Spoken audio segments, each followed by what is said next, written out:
And this is my first PVA meeting. I think I have a great time so far. And today I'm going to talk to you about the recent studies we have in the lab. I'm going to split my talk to two small stories. So the first one is the lysis-lysogeny decision-making and development. Okay, so right here, let me briefly go over for the, what do I mean, lysis-lysogeny. Of course, I'm sure most of you know, this is a very kind of just a textbook picture about the infection of phage lambda infecting E. coli. So basically, when this temporary phage lambda infect E. coli, it goes to lytic or lysogenic pathway. And then, so this will call post for this go to lytic or lysogenic pathway.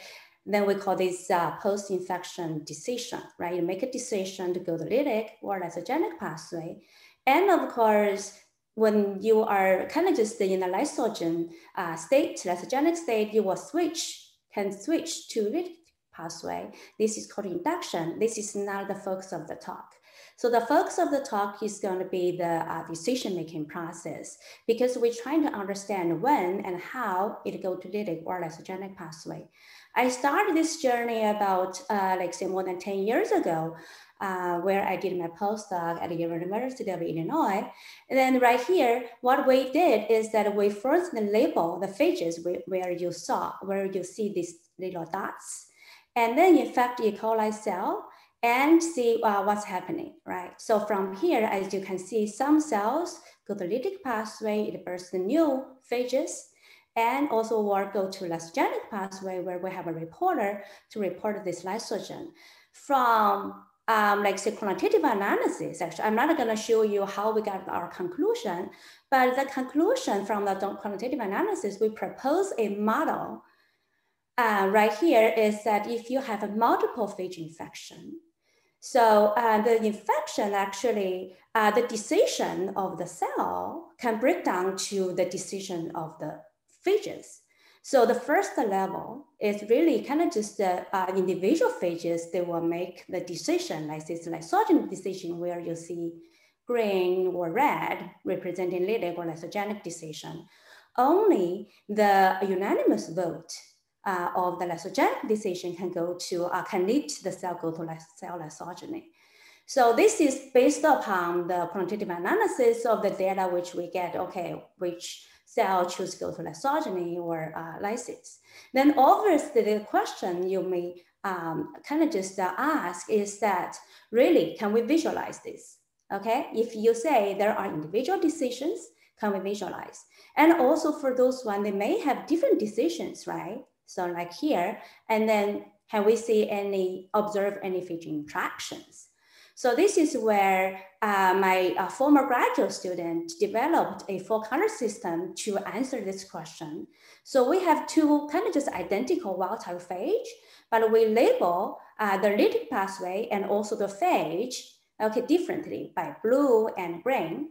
And also we have a lysogenic reporter, which we fuse first protein to the C1 protein. Actually right here, we're fusing to the mRNA, to the gene for the transcriptional reporter. So then we can look at this lysogenic decision. So then of course, by looking at this infection by the two phages, which we call blue and green, then we can see right here, you can see a lot of different colors shows up, and some of them they lyse, some cells they lyse, some cells they divide, but with different colors. By looking at the different fluorescence expressions, right, then we can tell, okay, what's the cell fate, what's the phage fate, right? So which cell, which phage goes to lytic or lysogenic pathway. So then we really break down.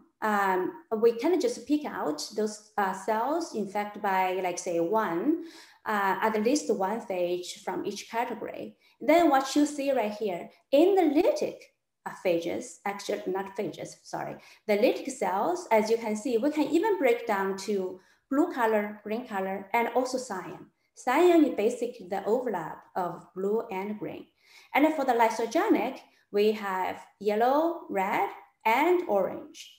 Okay, so since we label them with these 4 different colors, right? So those only one color shows up, which we call pure phage. And then if both colors show up, we call them mixed phage. Actually, right here, there's missing something, okay? We also have 4 colors even showing up in one cell, but I don't have time to show that, but you guys can check the paper to get some details of that. So the reason I'm showing this, of course, as you can see, then of course, we can do some quantitative analysis based upon, okay, what kind of phage it has, and also whether it's pure or mixed, whether it's lytic or lysogenic. So then we did some statistics. Before I show you the data of the real data, then we have a prediction. Okay, we have a prediction at MI of 2, and then we have 33%. About 30% you will see pure signal. The reason behind it is that not necessarily when you see the phage can inject its DNA. In fact, actually the field rate is pretty high. Okay, so this is a prediction. And when we pull the data, okay, of the lytic and lysogenic cells, as you can see, a lot of the lytic one, okay, got a 73% versus 33% are pure. But for the lysogenic, it's pretty much the same. The same thing for higher MOI, okay, you have a large percentage of the pure. So what's that? So basically what we conclude and what we propose is that phages, they compete in lysis. Basically, you can think about that phages that are kind of just, they also encode selfish gene, right? And they want to kind of just amplify themselves. But for the lysogeny, they don't compete. So of course, for phages, when they compete, what are they competing for, right? Actually, we have another reporter, and because just like I said, for those pure phage, it can be the phages cannot inject their DNA into the cell, right? We want to differentiate those and really to see they're really kind of competing. So that's why we want to have a reporter system to say the phages really inject their DNA into the cell. So we have a system we developed back in 2015 that we use the methylation, take advantage of the methylation. So we have this blue phage, which we have methylated DNA, but the grain and also the cell, okay, is unmethylated. And also it does not have the, it's a diamannous, so you won't get more methylation. So from here, what we can see is that if the blue DNA, if the blue phage DNA gets injected, it will show up a focus because we have a reporter CK8 protein binds specifically bind to methylated DNA. But then if the green DNA gets in, of course, if it's replicate, then it's gonna lyse the cell, for example, for the lysis case, right?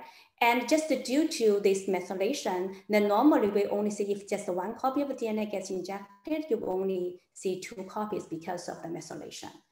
So here's what we see. So for the control, so this is the control. You'll see the blue DNA, which the yellow shows right here, and you see the blue lysis. And then later on, actually, we have 2 different categories. Right here, we don't see any, at the beginning of the movie, we don't see any blue DNA, right? You don't see yellow dots. And right here, you also see 1 yellow dot. So in these 2 cases, actually, as you can see, no blue lysis, but there are green lysis. So, and what are these? Actually, as you can see right here, this is the one which I show you. The blue DNA does not show up at the beginning, so the timing is important. And for this one, this case is that this one DNA remain as 1, so it does not have replication going on. So from right here, actually, the competition is really kind of just over the DNA replication and timing. Right? And what's for the DNA replication? Of course, we compete for the resources. So I don't have time to really go over the whole story, but then let me get to give you the conclusion right here is that for the lysogeny, actually, we think that, okay, we discovered they kind of just cooperate with each other. So we think that's a diversify. Okay, they can be a mechanism for genetic drift. Right? And also for the lysis, they really compete and amplify themselves. Actually, there are also the 3rd category, which they kind of just confuse. what do we say actually right here? Of course, lysis, if they really have the confusion, lysis is not the only outcome. They could be end up with lysogeny as well, actually. So, so right here, of course, there are different interactions for the phage development. And also right here, we had the DNA replication and resource as a crucial factor. So then let's take a look at how they develop. So like I mentioned, they compete for resource. One thing is the DNAB. DNAB is the helicase required for DNA replication. As you can see, we locate just the one DNA right here, single DNA, and we also have another reporter. We can look at the replicated DNA. As time goes on, as you can see, the DNA recruit DNAB to the site and for the replication. So for right here, also it can be just the one, actually we call this as a factory, okay? It's a microenvironment for phage development. There can be one or there can be many, okay? Depending on how many of them they can get to the replication.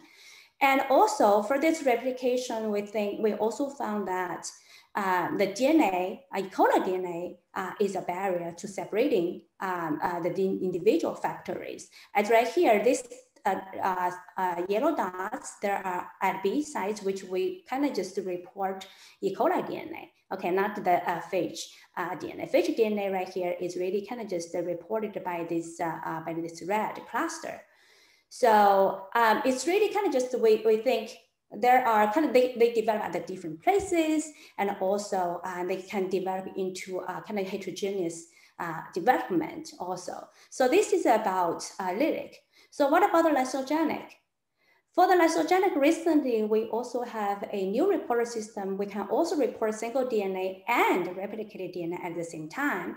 And my current student, maybe some of you met him yesterday, and also found that for the lysogenic pathway, actually it's very interesting that not necessarily they don't have any replication at all. For this one, as you can see, there's a big dot, okay, a cluster, as well as little dots right here, okay, and also have the carrier state as well. Okay, so we hope to wrap up this story very soon. All right, so this pretty much ends my first part of the talk about lysis lysogeny. And I want to spend the next 5 minutes to talk about the recent work we have for the single-stranded RNA phage, which is totally different from what I just talked to you about lysis lysogeny decision. So for right here, I'm going to talk about MS2. So MS2 is single-stranded RNA phage, which binds to conjugative FPLI. So this is what you will see under the EM, right? So those little ones, those are MS2 phages. Okay, so those long appendages, these are FPLI. So what they do, of course, first of all, for the MS2, for the FPLI, most of you know, okay, so they conjugate to mate, right? So basically right here, we have a system which we dilabel the PLI, which you'll see the retraction. So also my student right now is trying to look at this FPLI dynamics as well. Maybe some of you met him yesterday also. And so MS2 just takes advantage of this retraction process and to have the infection. So basically is that MS2 binds to the side of the F pilus, and when the F pilus retract, it goes to the basal body, and then later on enter into the cell for the infection. And so while we're doing that, so we also wanted to look at, so for the infection, are there any impact on the PLI when the MS2 infect? Right? So then instead of using the dye, because we do not want to wash the cell, okay, after the labeling, we develop another system and then to illuminate the PLI. So basically we label, we use fluorescent protein label, like say the phages, MS2, and then when we mix with the cell, the MS2, of course, as the EM picture showed you, is gonna bind to the PLI, and then of course the PLI illuminated. Right? And then you can see the PLI. Okay, so this is the experiment Lace did.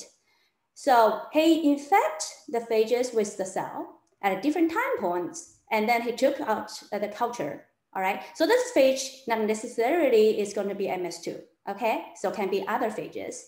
And then he adds MS2-GFP, this phage particle, to detect pili. So remember, this MS2-GFP is not for infection, it's for detection of the pili.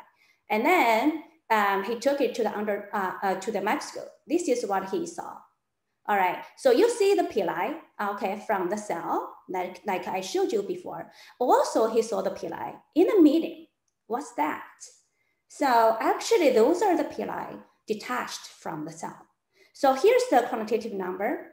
Okay, with time, okay, the percentage of detached pili kind of just for the MS2 plateau about 50%.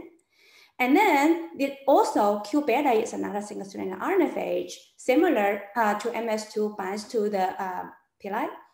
Also detach the pili, although as a different percentage. However, for M13, which is single-stranded DNA phage, binds to the tip of the pili.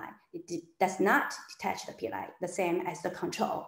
So because it binds to the tip, right? There's no way, the reason for them to infect is that when the pili retract all the way, right? So there's no way for them to kind of just detach the pili. So basically the take-home message right here is that the infection of the single-stranded RNA phage, MS2 or Q beta, can cause a detachment. So this is kind of just, I want to revisit. Of course, this is the model you have already, I have already shown you. This is the retraction. So what we found, it seems like upon the infection, it caused the detachment of the pili, right? Then of course, the other question we want to ask, what really finalized this? One is what will finalize the RNA entry, right, for the infection? And also, is the RNA entry required for the pili detachment? So then we search in the literature to try to find those the mutants, okay, which MS2 can be resistant. However, there are just a lot of the mutants when they are resistant is because they don't make pili. So the exception is this TRD mutant. TRD is responsible for kind of just export the plasmid for the conjugation. And people found, okay, TRD mutant also make normal pili and also resistant to MS2. Okay, that's good. All right, so for this right here, we want to ask, okay, for this resistance, okay, what caused that? Is it just because they cannot replicate or they cannot get into it, right, the RNA? Actually, from our single molecule phage data, what we found is that they cannot get into it. The RNA cannot get in. Okay, so TRD can act as a gatekeeper during this bidirectional nucleoprotein transport. So, and also— Sorry, we are slowly running out of time. Yes, I'll finish in 1 minute. So right here, of course, we want to say, just like I told you, the RNA should get in, should get out from the capsid. Then we have assay to say, yes, it get out. And also, it also detach the pili. Okay. So this is pretty much I want to say. To quickly summarize, I have showed you the lysis-lysogeny decision where we really can study phage interaction. Also, we can look at stochastic, deterministic, and also evolutionary fitness because we study lambda P1. I don't have time to show you the P1. And also we study single-stranded RNA phages. Right here, I show you the MS2.